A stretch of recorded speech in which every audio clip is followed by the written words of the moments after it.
అరుణాచల వైభవము, భగవాన్ రమణుల తత్వము, ఈ విషయం మీద ఈనాటి నుండి ప్రసంగాలు చెయ్యాలి అని పెద్దల సంకల్పం. దానికి ఈశ్వరుని యొక్క అనుగ్రహం కలిగి ఇవాళ ఈ ప్రసంగాన్ని ప్రారంభించడం జరుగుతోంది. శంకర భగవత్పాదులు దక్షిణామూర్తి స్తోత్రాన్ని పూర్తి చేస్తూ ఒక మాట అంటారు. పూరంభాంశనులో నిలోంబర మహార్నాథో హిమాంసు పుమాన్ ఇత్యాభాతి చరాచరాత్మకమిదం యస్యైవ మూర్త్యష్టకం నాణ్యకించన విద్యతే వివృశతాం యస్మాత్ పరస్మాత్ విభో తస్మై శ్రీ గురుమూర్తయే నమయిదం శ్రీ దక్షిణామూర్తయే అంటారు. అంటే అంతటా నిండి నిబిడీకృతమైనటువంటి శివ చైతన్యము కంటికి కనపడేటట్టుగా అష్టమూర్తి తత్వంగా ప్రకాశిస్తూ ఉంటుంది. 8 రూపాలతో పరమశివుడు ప్రకాశిస్తూ ఉంటాడు. ఆ 8 రూపాలతో శివుణ్ణి మనం చూడగలం. ఆ 8 తప్ప 9వది నిజానికి ప్రపంచంలో లేదు. ఇంకా ఆ 8 శివుడై ఉంటాడు. అందుకే ఆయన యొక్క తత్వమంతా 8 అంకె మీదే నడుస్తూ ఉంటుంది. అష్టమూర్తి తత్వము అని శివ పూజ యందు కూడా శర్వ భవ ఉగ్ర రుద్ర భీమ పశుపతి మహాదేవ ఈశానములనేటటువంటి పేర్లతో పూజ చేస్తే ఆయన పూజ పూర్తయిపోయినట్టే. అటువంటి 8 రూపములుగా ఆ పరమశివుడు మన మాంసనేత్రమునకు కనపడేటట్టుగా ఉంటాడు అని. అందులో మొట్టమొదటిది ఈ పృథివీ, ఈ భూమి అంతా కలిపి శివస్వరూపం. అది మాంసనేత్రమునకు దొరుకుతుంది, కనపడుతుంది పృథివీ. అలాగే పంచభూతములలో ఆపస్, తేజో, వాయు, ఆకాశములు, ఈ 5 కాక సూర్యచంద్రులు, జీవుడు, ఈ 8 కలిపి శివస్వరూపాలు. అందుకే ఇవి శివస్వరూపములు అని నిర్ధారణ చేయడం కోసమే ఈ 8 లింగస్వరూపములై ఉంటాయి. కంచిలో పృథివీలింగం, జంబుకేశ్వరంలో జలలింగం, అరుణాచలంలో అగ్నిలింగం, చిదంబరంలో ఆకాశలింగం, శ్రీకాళహస్తిలో వాయులింగం, కోణార్కలో సూర్యలింగం, సీతాకుండంలో చంద్రలింగం, కాఠ్మండూలో యజమానలింగం. యజమానలింగం అంటే నేను అనుకునేటటువంటి యజమాని యొక్క స్వరూపం. ఈ 8 కూడా శివస్వరూపములే. అందుకే ఈ 8 పేర్లతో 8 శివలింగములు ఆవిర్భవించాయి. ఇందులో పంచభూతలింగములు అని పృథివీ, ఆపస్తేజో, వాయు, ఆకాశములు, ఈ 5 బ్రహ్మాండము తయారు చేయబడడానికి ప్రధానమైన ఉపకరణములై అవే పిండాండమునందు కూడా ఉంటాయి. బ్రహ్మాండ పిండాండములు ఉండేటటువంటివి ఈ 5 పృథివీ, ఆపస్తేజో, వాయు, ఆకాశములే.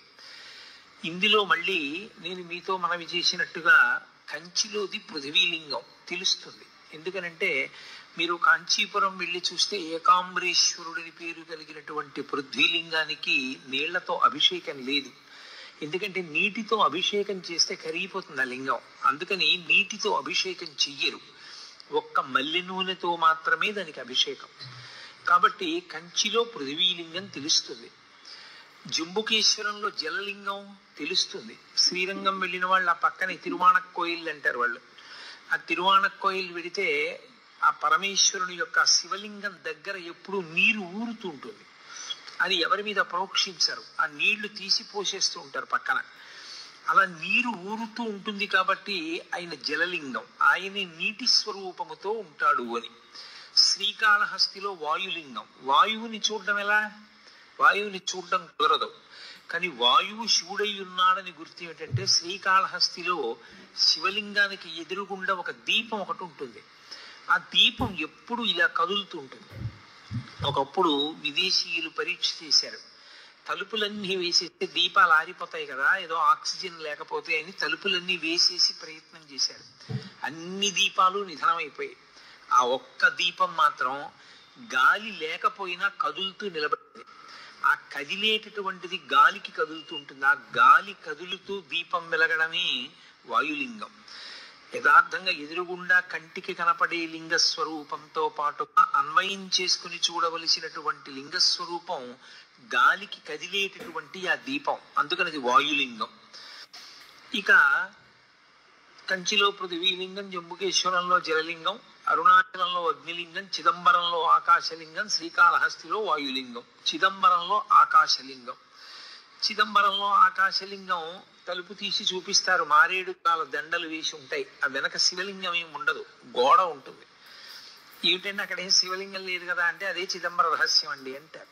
అంటే అంతటా నిండిపోయిన ఆకాశ స్వరూపుడే అక్కడ ఉన్నాడు అని. ఇక అరుణాచలంలో అగ్నిలింగం. ఇప్పుడు కంచి అంటే పృథి ఉంది, శ్రీకాళహస్తి అంటే వాయువు తెలుస్తోంది, జంబుకేశ్వరంలో జలలింగం అంటే నీటి దగ్గర, శివలింగం దగ్గర నీరు ఊరుతోంది. సరే, చిదంబరంలో ఆకాశలింగం అంటే అంతటా నిండినటువంటి ఆకాశమే అక్కడ ఉన్నది తెలుస్తోంది. కానీ అరుణాచలంలో అగ్నిలింగం అంటే అక్కడ అగ్ని ఏది? మీరు అరుణాచలం శివాలయంలోకి వెడితే మీకు అక్కడ అగ్ని ఏమైనా కనపడుతుందా? ఒక పెద్ద జ్యోతి స్వరూపాన్ని అక్కడ ఉంచి, లేదా ఒక పెద్ద నెగడుల ఒక మంట మండుతుంటే అదేనండి శివలింగం అక్కడ అని ఎవరైనా చెప్తారా? చెప్పరు. మామూలుగా శివలింగమే ఉంటుంది. మామూలు శివలింగమే ఉన్నప్పుడు అరుణాచలంలో ఉండేటటువంటి శివలింగం అగ్నిలింగం ఎలా అవుతుంది?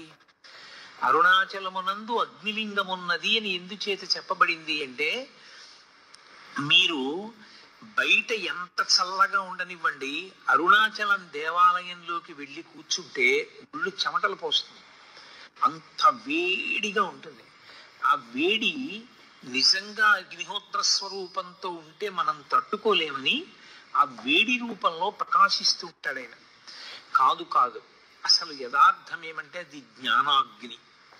ఆ జ్ఞానాగ్ని ఎవరికి కలుగుతుందో వాళ్ళ కర్మలు దగ్ధమవుతాయి. జ్ఞానాగ్ని దగ్ధ కర్మాణం అంటాడు భగవద్గీతలో గీతాచార్యుడు. ఆ జ్ఞానాగ్ని వలన మళ్ళీ పుట్టవలసినటువంటి అవసరం లేకుండా పాపములన్నీ కూడా కాలిపోతాయి సంచితముతో కలిపి. అంత గొప్ప జ్ఞానస్వరూపమే రాశీభూతమై లింగస్వరూపాన్ని దాల్చింది. అందుకే దాన్ని జ్ఞానస్వరూపమైనటువంటి అగ్నిలింగం. అందుకే అరుణాచలంలో ఉండేటటువంటి శివలింగము భౌతికమైనటువంటి అగ్నికి ప్రతీక, జ్ఞానాగ్నికి ప్రతీక. ఆ శివలింగం ఎలా వచ్చింది అని అడిగారు. ఆ శివలింగం ఎలా వచ్చింది, ఎందుకు వచ్చింది అన్న దాని మీద చాలా విశేషమైనటువంటి వ్యాఖ్యానం చేశారు. ఒకానొకప్పుడు బ్రహ్మ విష్ణువులిద్దరికీ కూడా కలహం ఏర్పడింది. దేనికి కలహం అంటే ఎవరు ఎవరికన్నా గొప్పవారు అన్న విషయం మీద. ఎవరు ఎవరికన్నా గొప్పవారు అంటే ఎవరు ఏ పని చేస్తూ ఉంటారు అన్నది చూడవలసి ఉంటుంది కదా. సృష్టికర్త బ్రహ్మగారు, స్థితికర్త శ్రీ మహావిష్ణువు. ఈ సమస్త భూతములను నేను సృజిస్తే కదూ వాటిని నిలబెట్టడం అన్నది, వాటిని పోషించడం అన్నది. అసలు నేను సృజించకపోతే ఇంకా నిలబెట్టడం అన్న మాట ఎక్కడ వస్తుంది? నువ్వు సృజిస్తే నిలబెట్టకపోతే సృష్టికి అందం ఎక్కడ ఉంటుంది? కాబట్టి వాళ్ళిద్దరి మధ్య వాదోపవాదాలు పెరిగాయి. అయితే ఇక్కడ ఒక అనుమానం వస్తుంది. 4 వేదములను 4 ముఖములతో చెప్పగలిగిన వాడు సరస్వతీదేవి యొక్క భర్త, ఇంతటి సృష్టికర్త, లోకానికి పితామహుడు, మహానుభావుడైనటువంటి బ్రహ్మగారికి ఇలాంటి అజ్ఞానం పట్టుకుని లోకాలన్నింటినీ దక్షతతో నిర్వహించగలిగినటువంటి వాడు, స్థితికారుడు, ఎందరో రాక్షసులను దునుమాడినవాడు, దశావతారములను స్వీకరించగలిగిన వాడు, అటువంటి శ్రీ మహావిష్ణువు ఇటువంటి అజ్ఞానానికి వశుడై వాళ్ళు కూడా అహంకారంతో అలా కలహించుకుంటే ఇంకా వారు ఒక్కొక్కసారి అలా బుద్ధి పతనమవుతుంది అని అనవలసి వస్తే అంతటి పూజనీయమైన స్థానములను ఎలా అలంకరిస్తారనేటటువంటి ప్రశ్న ఒకటి ఉత్పన్నమవుతుంది. కానీ మీరు ఒక్క విషయాన్ని బాగా గమనించవలసి ఉంటుంది. మాయా అని ఒక మాట ఉంటుంది. ఆ మాయకి అందరూ వశులవుతారు. శివమాయా మోహితులైన నాడు బ్రహ్మగారు విష్ణువు కూడా శివమాయకు వశులైతే వారి యొక్క బుద్ధి ఎందు కూడా ఒక మేఘం కమ్మినట్టుగా కమ్ముతుంది. అంతేగాని అది శాశ్వతమైనటువంటి వైక్లభ్యము కాదు. ఆ శివమాయా మోహితులయ్యారు వాళ్ళు. ఆ శివమాయా మోహితులయ్యారన్న మాటని శివమహాపురాణంలో వ్యాసుడు ఇన్ని మార్లో ప్రయోగిస్తాడు. కాబట్టి వారి మధ్య అహంకార భేదం వచ్చింది, కలహం ఉత్పన్నమైంది, ఇద్దరూ దెబ్బలాడుకుంటున్నారు. ఇప్పుడు అసలు వాళ్ళు ఏ మాయ చేత అలా అయిపోయారో ఆ మాయాస్వరూపము వాళ్ళకి ద్యోతకము కావాలని పరమశివుడు ఒక పెద్ద జ్యోతి స్తంభంగా వెలిశాడు వాళ్ళ మధ్యలో. అది కంటితో చూస్తే పై వరకు వెలుగుతోంది, కిందకి చూస్తే భూమి లోపల ఎక్కడుందో తెలియదు. ఒక పెద్ద స్తంభం. ఆ స్తంభం ఏమిటి? ఏదో లోహంతో చేసిన స్తంభం కాదు, అది జ్యోతి స్వరూపం. అందుకే జ్యోతిర్లింగము అన్న మాట వచ్చింది. జ్యోతిర్లింగము అన్న మాటకు అర్థం అక్కడ ఏదో జ్యోతి ఉంటుంది, లేకపోతే దీపం వెలుగుతూ ఉంటుంది అని కాదు దాని అర్థం. జ్యోతిర్లింగము అన్న మాట ఎక్కడ వాడినా మీరేం గుర్తు పెట్టుకోవాలంటే అది జన్మ జన్మాంతరముల నుండి మనని వెంటాడుతున్నటువంటి అజ్ఞానాన్ని, ఇంకా కొన్ని కోట్ల జన్మలెత్తడానికి అవసరమైనంత పాపాన్ని, ఆ పాపము వలన ఏర్పడిన కర్మ బంధములను, దాని వలన కలిగినటువంటి అజ్ఞానాన్ని, మనలోని పశుత్వాన్ని కాల్చివేసి జ్ఞానమిచ్చి మళ్ళీ పుట్టవలసినటువంటి అవసరాన్ని తీసివేయగలిగినటువంటి రాశీభూతమైన శక్తి ఎక్కడున్నదో దానికి జ్యోతిర్లింగం అని పేరు. ఎందుచేత? జ్యోతి అంటే దీపం. దీపం ఎక్కడుందో అక్కడ చీకటి ఉండదు. చీకటి లేకపోతే ఉన్న వస్తువు ఉన్నట్లుగా కనపడుతుంది. ఆ సత్య వస్తువు మనకి ప్రకాశించాలి, తెలియాలంటే దీపం ఒక్కటే సాధనం. ఆ దీపం లేని నాడు ఉన్న వస్తువు ఉన్నట్టు తెలియదు. ఉన్న వస్తువు ఉన్నట్టు తెలియకపోతే వచ్చే పెద్ద ప్రమాదం ఏమి అంటే వెంటనే భయం పట్టుకుంటుంది. అది ఏ వస్తువో తెలియదు కాబట్టి భయం. ఎక్కడికన్నా వెళ్ళాలంటే భయం. అందరికీ చీకటిగా ఉంటే భయం. చీకటి అంటే భయం అండి అంటారు. కారణం ఏంటంటే చీకట్లో ఉన్న వస్తువు తెలియదు. చీకటి పోవాలంటే ఒక దీపం వెలిగితే చాలు, భయం పోతుంది. మృత్యువు పట్ల అందరికీ భయం ఎందుకుంటుంది అంటే ఈ శరీరం పడిపోతుంది అని. కానీ ఈ శరీరం పడిపోవడం అనేటటువంటిది జరిగి తీరుతుంది. కానీ ఎప్పుడూ పడకుండా ఉండేటటువంటిది ఆత్మ.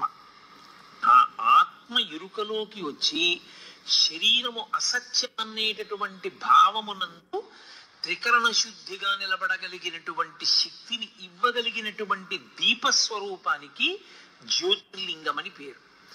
ఇప్పుడు దానినే మహాశివరాత్రి అంటారు. ఆ పెద్ద జ్యోతి స్తంభం ఒకటి వెలిగింది. ఆ బ్రహ్మగారు శ్రీ మహావిష్ణువు మధ్యలో.